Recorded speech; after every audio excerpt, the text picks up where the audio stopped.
আজ আমি বানাবো নিরামিষ আলু ফুলকপির রসা। এখানে আলু ফুলকপি আমি আগে থেকে একটু ভাপ দিয়ে রেখেছিলাম। এখন আমি আলু ফুলকপিটাকে হালকা করে একটু ভেজে তুলে নেব, এখানে নুন আর হলুদ দিয়ে।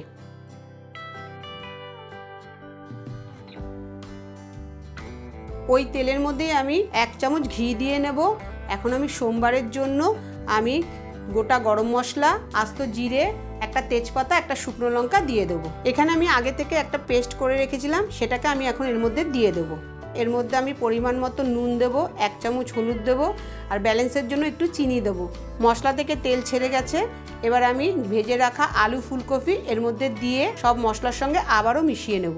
এবার আমি পরিমাণ মতন এর মধ্যে জল দিয়ে দেবো, দিয়ে আবার নাড়াচাড়া করে আমি 5 মিনিটের জন্য ঢেকে দেবো। ঢাকাটা খুলে নিয়ে আমাদের এখানে সব কিছু ভালোভাবে সেদ্ধ হয়ে গেছে। আমি নামানোর আগে 1 চামচ গরম মশলা দিয়ে একটু ভালোভাবে নাড়াচাড়া করে আমি গ্যাসের ফ্লেম বন্ধ করে দেবো।